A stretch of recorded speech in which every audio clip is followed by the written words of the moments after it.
Hello everyone and welcome to this video. So I'm going to be doing something a little bit different here today.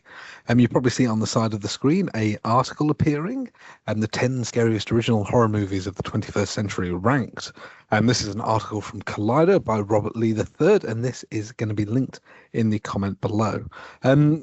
So what has happened is I've been asked to essentially react to this article, and I've not read it. You're going to see my reactions to it live as I scroll through it. With Halloween on the way, I'm recording this on the 28th. You'll see this video on the 30th. I've been asked to sort of reflect on what I think are the scariest films and have my recommendations, etc. I found this article and it was suggested that it might be worth me reacting to it, offering some thoughts on what I think. So that's what we're going to do. Now, it's worth me stressing, of course, that the idea of what is scary is a very subjective measure. And it's very, very unlikely that I'm going to completely agree with this article, whatever the outcome is. But I want to stress that hopefully we can have some nice discussion. Of course, I'd love to hear your comments down below about what you think the scariest original horror movies post 2000 are. But shall we have a look? Let's have a look at this video and see what we think. So 10 movies here. More than any other genre of filmmaking. Here we are, number 10. So let's see. The 10th scariest original horror movie of the 21st century, according to this article, is Saw. And this will be the original Saw. You see Amanda there in the trap. It helps the film has become a torture horror classic, revitalizing the genre.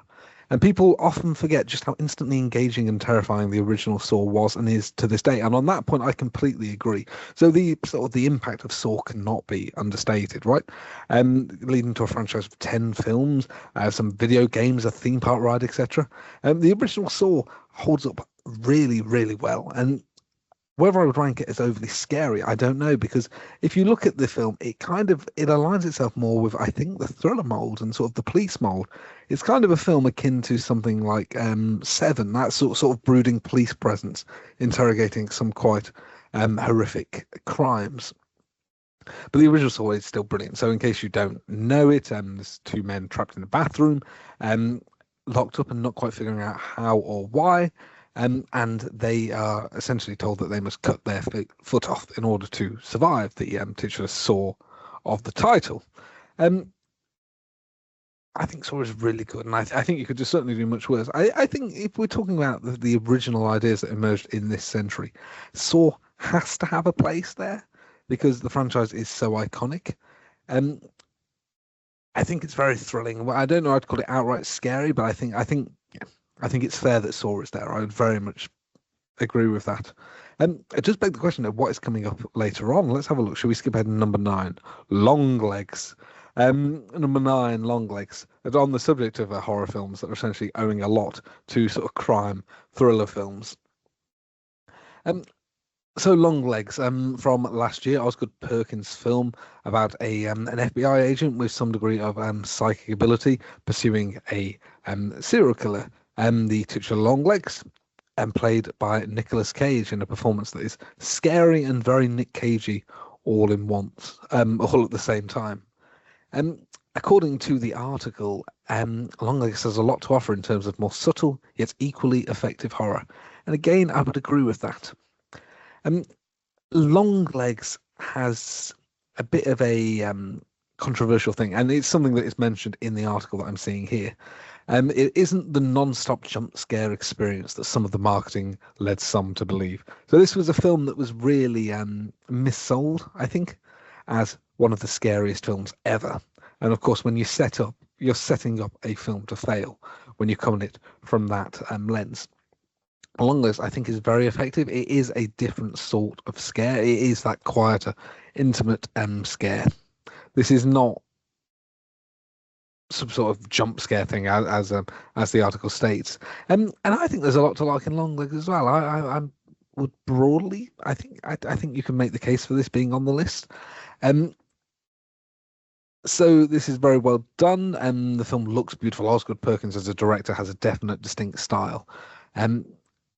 And the performances by Cage, as I mentioned, by Michael Monroe as the central character.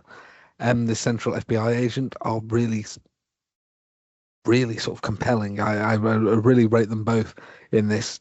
Um, I this is a slow burn, and it's one with an ending that has received kind of mixed feelings on whether it works or not. But I think on the whole, again, this is a fair one to have in the conversation. It's worth stating because I'm assuming it's probably not going to be on the list. But if you're after something that's probably sort of bloody and sort of carries that same sense of macabre humour. Osgood Perkins' The Monkey, which came out the following year, earlier this year, really ticks that box. I recommend that. I think it's good fun and it has a requisite amount of gore. Let's plough on. Number 8, It Follows. So we return to Micah Monroe, 10 years prior with It Follows. So a film about essentially a curse transmitted via sexual intercourse. And the result of the curse is that whoever is afflicted at the moment essentially always is pursued by a monster that only they can see and which takes on the form of different people, different characters, different people. And the characters must figure out how to grapple with this curse. Can it be defeated? Can they, in some sense, continue to escape something that will relentlessly follow them? I like It Follows. So the story of It Follows, when I first saw it, was at the an Odeon Screen Unseen. This was the film that led to the advent of the Scream Unseen, sort of mystery films, horror films, because a lot of people rocked up expecting a mystery film, as is the way. Saw It Follows, and in the sort of the opening 2-3 minutes, it's quite a brutal, the aftermath, I should say, of a brutal killing of a character. A lot of people were not happy that night in the cinema. Sorry, that's a very devious, evil laugh. So It Follows. Again, this is more on the subtle end of the horror spectrum, although it does have some fantastic. It does have some good gore. I think fantastic gore might be overstretching it. This is really a tale of dread. And it's fantastic, really, in the way that it lets the camera linger.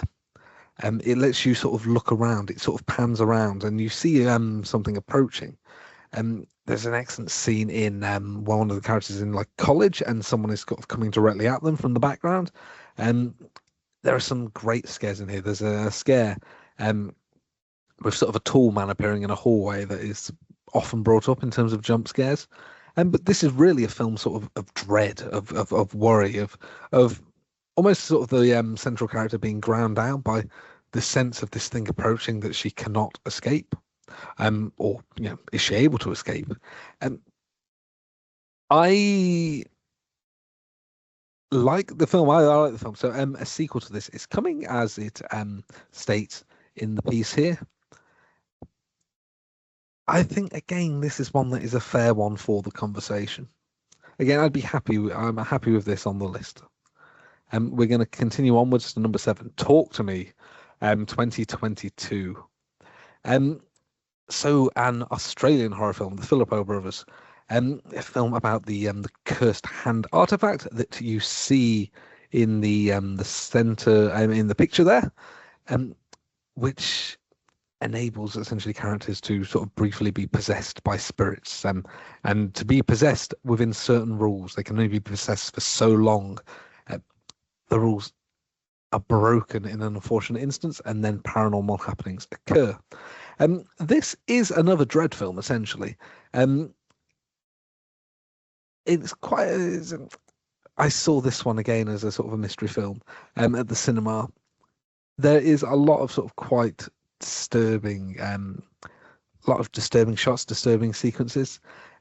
And the article here, it mentions a disturbing and incredibly bleak finale, and I would very much agree with that. This is, I think this is a film that holds together really quite well. And there's a sequence sort of in the middle of the film, I think, where things start to turn. If you've seen the film, you know exactly which bit I'm referring to, where things get a bit more violent and grotesque and grim and grisly. And it was one of the sort of the more visceral horror things that I'd witnessed in cinema that year.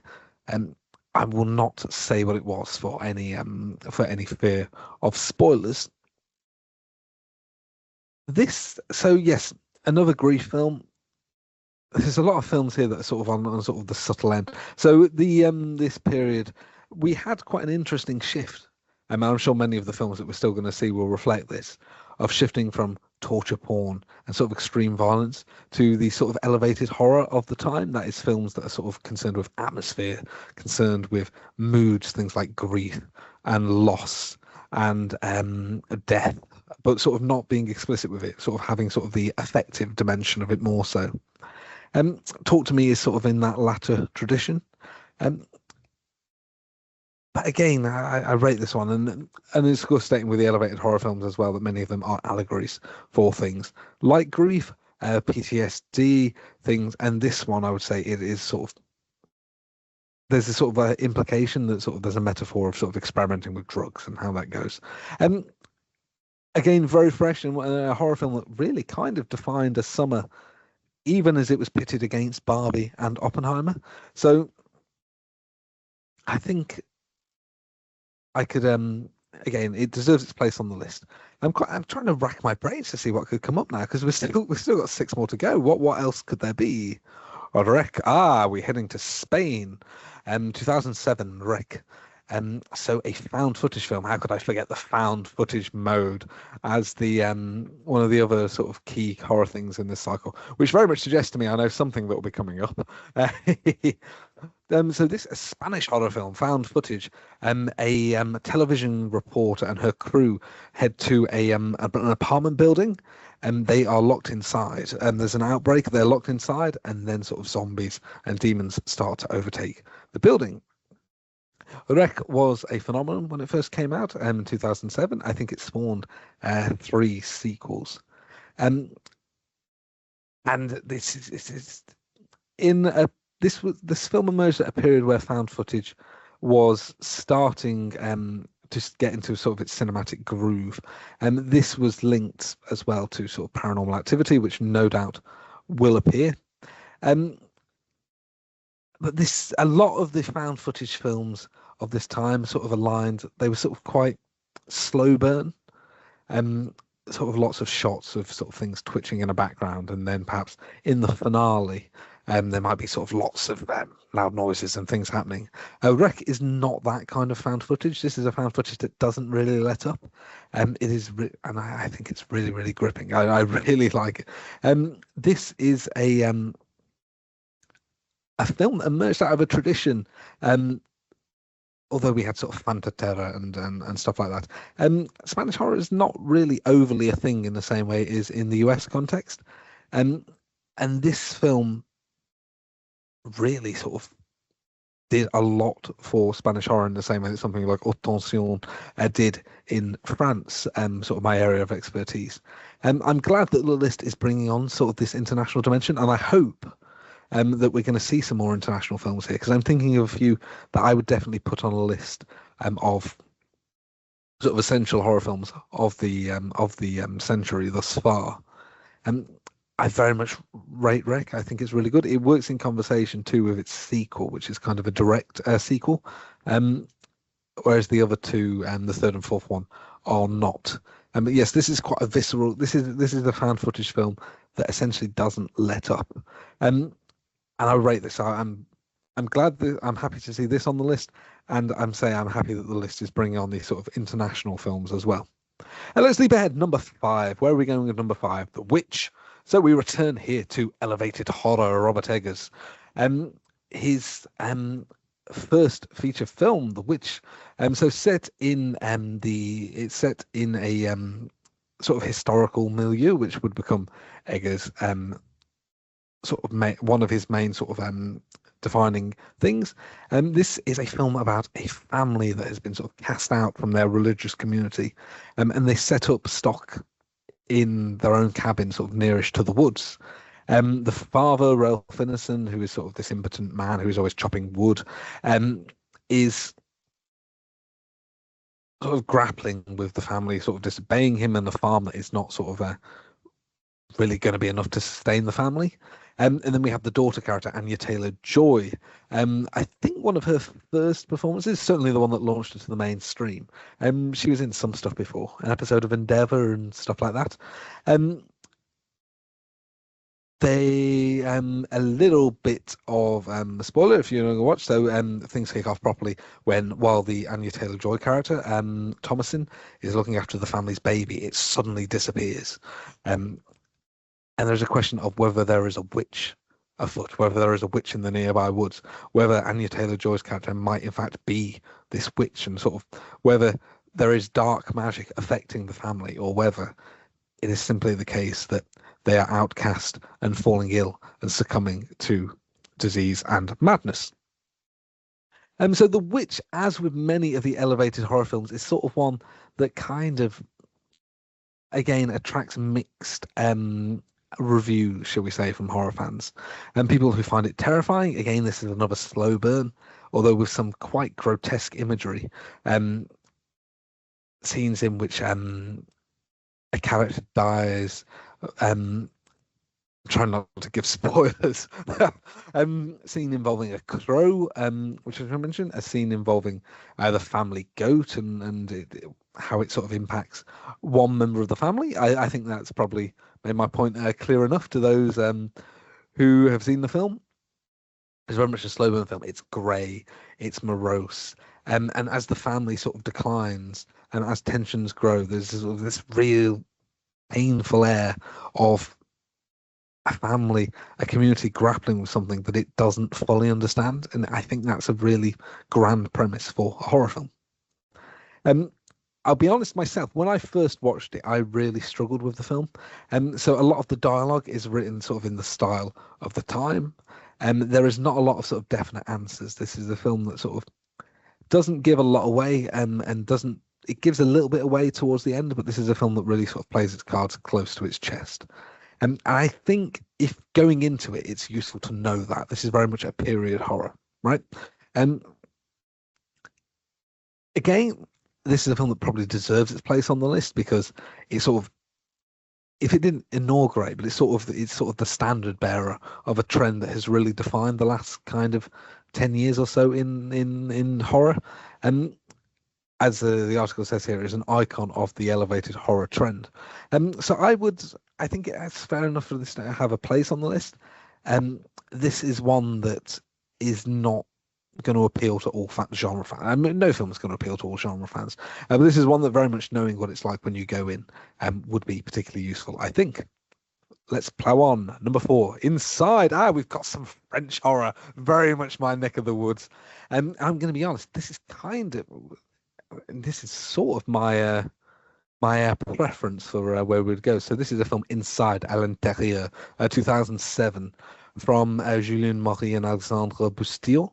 A film about a pregnant woman who is essentially targeted in her house by another woman who breaks in and wants to steal the baby for herself.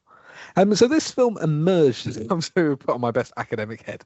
So this film emerged. So France, towards the end of the 90s and the early 2000s, was producing a bunch of films called that have been identified as New French Extremity, films that were sort of not quite horror films, but quite graphic in their depiction of things like sex, taboo subjects, violence, and then from 2003 onwards, and with the release of Alexandre Ager's Attention, these films sort of gradually blurred into horror films, really up until sort of 2008ish. Pascal Laurier's Martyr is kind of meant to be sort of the end point of that movement.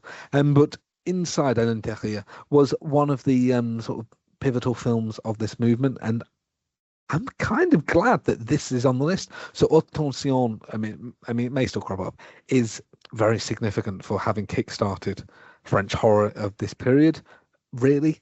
In a global context, it's important for kickstarting the career of Alexandre Ager, who would go to Hollywood and direct things like The Hills of Eyes, Mirrors, Crawl. Martyr is sort of a film with such extreme violence that many people have reported struggling to get through it. It has an ending that is quite sort of graphically, quite graphic and very brutal. But this would be my choice for a sort of a horror film that really captures that period and really captures that idea. This is a film that is really violent and quite brutal, so it doesn't let up. The film is, I think, something like 80 minutes long. it's got more than its fair share of bloodiness and violence. And it's quite complex. So this is where I do the shameless plug for the book. No, so this is a film that sort of casts commentary on things like sort of maternity in France, things like subtly race relations. Um, but yes, it's 80 minutes long. It doesn't really let up. It's both home invasion and slasher film at the same time. I am glad to see a French horror. Again, I'm glad that sort of the international dimension's been represented at least twice. We still have, how many more films do we have? We still got 3 more films, so it might be represented again. And I, as I say, am a French horror person. That is my area of expertise. So I'm glad to see it represented, and I'm sort of happy, I think, that we see Alain Derrière as the film that represents it. Let me shift on so I'd just nerd out over over my own subject area. Number 3, Sinister. Um, Early 2000s horror is largely embodied by an overwhelming array of jump scares, found footage, grounded approach to paranormal storytelling. Um, Sinister, often considered one of the scariest movies of all time, and it's quite interesting. There's been a lot of sort of studies, scientific studies on things like heart rate, jump scares, and sort of physiological effects of horror. And I think there have been sort of the past 3-4 years, this study of sort of the scariest film ever is repeated, and Sinister often really comes up, and it's often framed as the scariest film of all time according to science. And now I like Sinister, I really do. This was a film that really got me when I first saw it. You see in the description on the other screen there, where it's referring to things like the infamous lawnmower scene. My goodness, that was a jump scare if I ever got it. So yes, let me give you a little summary. So in case you haven't seen, so this is a film in which Ethan Hawke plays a true crime author. He moves into the house of a family that have been killed and the mystery is unsolved, in order to research. And the idea is that he will have a book. He will write the book on what happened, and it will propel him back into sort of the mainstream. While they're there, sinister things start to happen in the house. I said that with no pun intended, but work with me. And essentially, the family are starting to be haunted by a spirit of sorts. And the thing that really kicks this off is his discovery of a box of home movies, 35mm movies, and not 35mm. I think they're 8mm or something, in the attic, which essentially are sort of people had films of previous murders, films of families being killed. The film, I really like Sinister. This is not a film without faults, which I'll get into in a moment, but I really like Sinister. So Ethan Hawke's character, although you're sort of screaming at him, get out of there, they do, obviously, as if you've seen the film, you know this is not perhaps the solution that it always is. You can believe him. You can believe him putting up with the stuff that happens. He's a character who's sort of likable and dislikable in equal measure. You can buy into what he's pursuing, even if you sort of want to slap him and say, "What are you doing to your family?" And it bounces between styles. It bounces between sort of the paranormal activities experienced in their home, but then the brutal, grainy, horrible aesthetic of the crime footage of the physical films that he finds. Some of they are horrible. They are genuinely sort of grotesque images. And there have been a lot of reviews of people saying that they are sort of the most distressing part of the film, and for that I could 100% agree. We're matched in this by one of the sort of creepiest looking, I think, villains of this decade, a ghost called Bughuul, who appears in some quite effective ways. Appears in quite a number of sort of jump scares. This is a demon who appears in images. And can manipulate in images, and I very much like how some of the shots that Scott Derrickson, the director, frames are composed. A shot with a photograph in the woods, a sequence in which an image of Bughuul is on the computer behind Ethan Hawke's character. The sort of moments that are sort of very jumpy and get you, but there are sort of the quieter moments too. There are other elements of this I like, in particularly the character of James Ransom, Deputy So-and-so, who is sort of brings a little bit of humour and a nice dynamic to the Hawke character, that essentially makes the film not quite so unrelentingly grim. And this is not a film, as I say, without faults. So we have the appearance later on of some of the ghost children that are sort of in the families that have been killed, in the footage he finds. And I think they err a little bit on the side of comical or silly in certain instances. And there's a particular sequence in which Hawk is wandering around the house and sort of the ghosts of children are sort of jumping around him and all that. Don't love that. The CGI children aspect of it is perhaps the weakest element of the film. But I think broadly speaking, the film is strong enough that you could really overlook that. I really rate Sinister, and this is a film that I would return to and very much enjoy. I think there's some merit in the sequel as well that followed. It's not anywhere near as strong, but there is some merit in it. I think it is a under discussed and under appreciated film. Skip ahead, 2 more to go. Hereditary, number 2. Right. So Ari Aster's debut, Hereditary, 2018.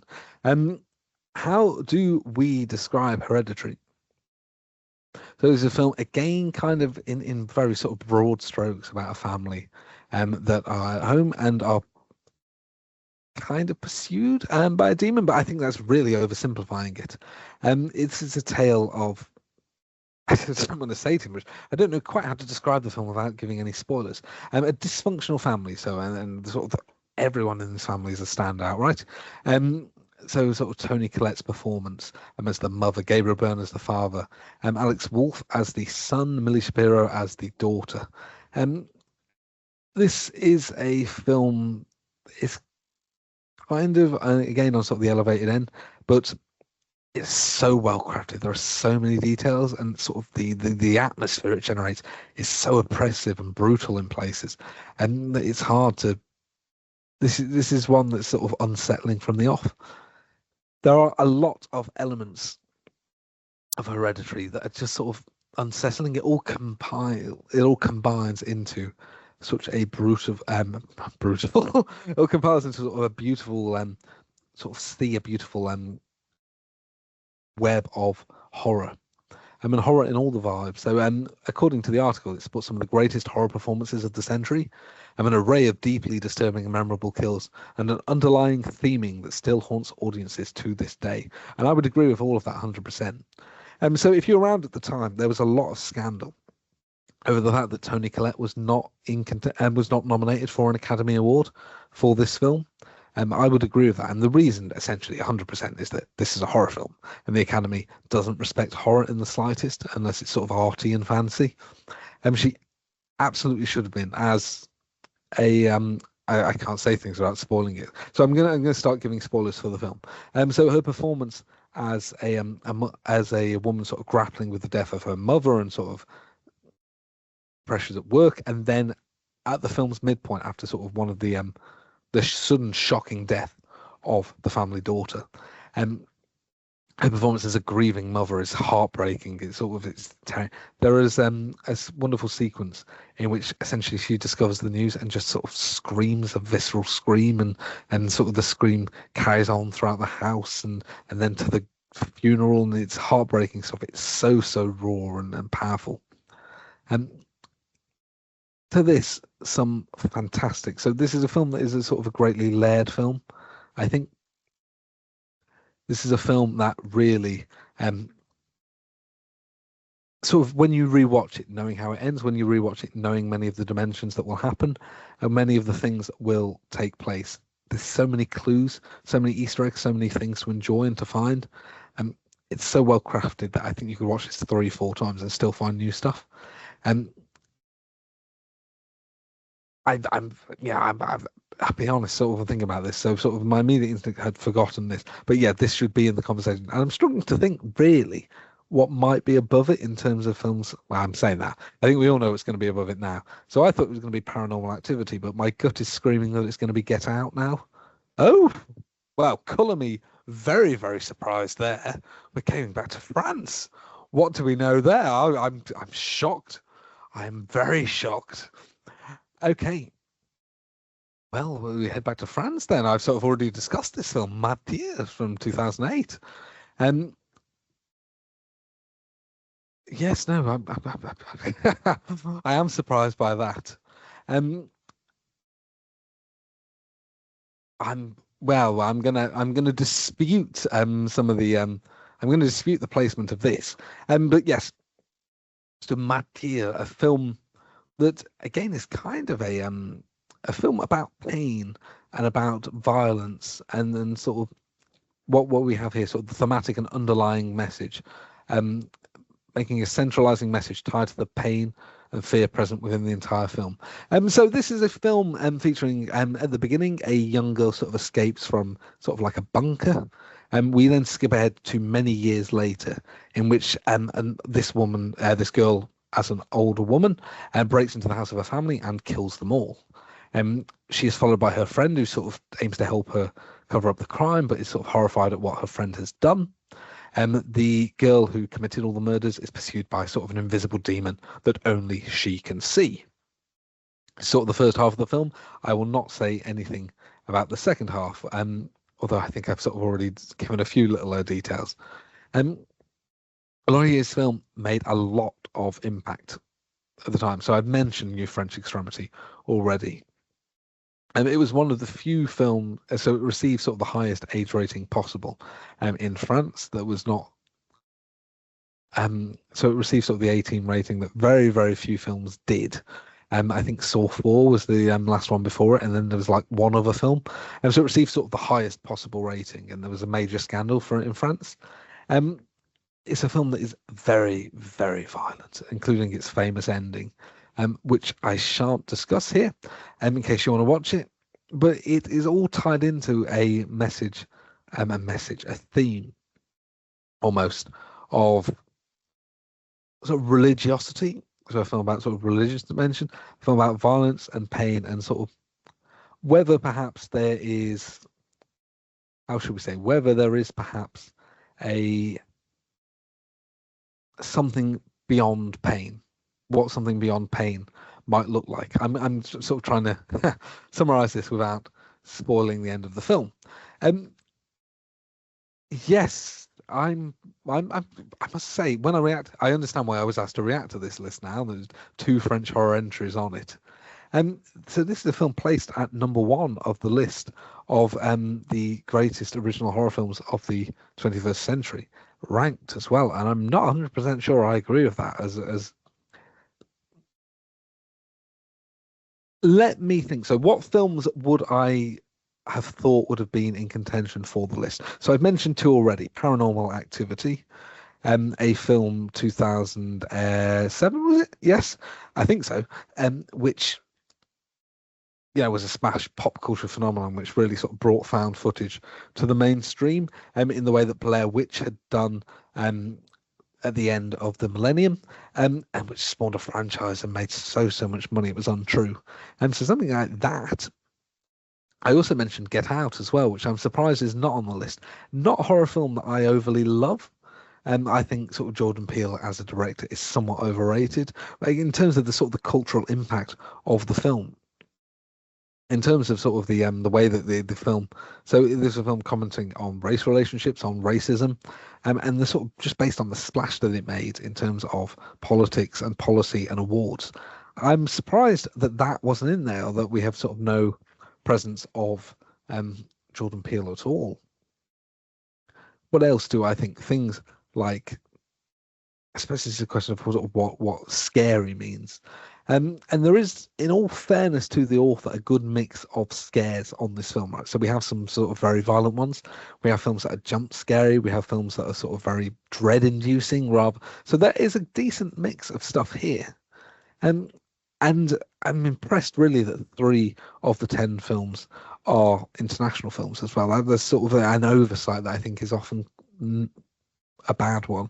Um, yeah, this is. I'm sort of impressed with the list. It's sort of it's impossible to condense what is now 25 years, how many countries around the world, how many sort of major films, into a small list, into a list of 10. I mean, how do you come up with 10? I think by and large, there's nothing on here I would disagree with. It's a challenge. There's nothing I disagree with, but there are also simultaneously things that I'm surprised aren't there. So make of that what you will. And this is my reaction. So I'm again what I would classify as some of the scariest original films. And again, sort of talks about how you define scary. And for me now, sort of violence doesn't really do it. Sort of, I'm impressed or whatever, and with violence, but often don't. It's not. I don't find it scary. In truth now, because I'm getting old, find the dread-inducing dimensions of films to be sort of scarier or sort of more unsettling. It's like, but there we go. Yes, this is the list. I don't know what other comments I might have. Other than to sort of mention a few more names of things that aren't there. So we mentioned, what did we mention? We mentioned Paranormal Activity.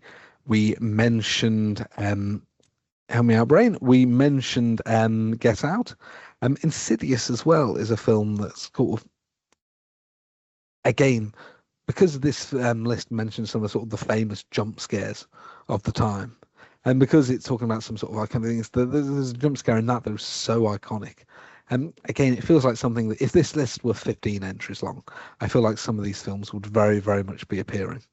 I'm just scrolling through now to have a look. But I think by and large, this is a fair reflection of 25 years in horror, and 25 years in original horror, I should say. I'm thinking sort of the inclusion of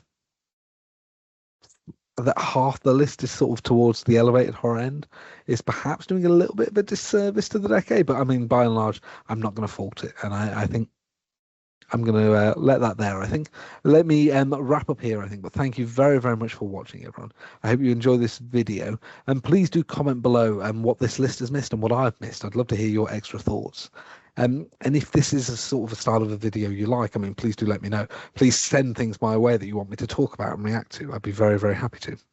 Otherwise, you should be seeing some details appearing. I'm pointing both ways. I don't know which side it appears. Like and subscribe and follow me on all the things. Ring a bell so you know when new videos appear. And otherwise, thank you very, very much for watching. If you're watching this on the day it comes out, then let me wish you a happy Halloween for tomorrow. But meantime, thank you very much for watching, everyone, and I'll look forward to seeing you in the next one.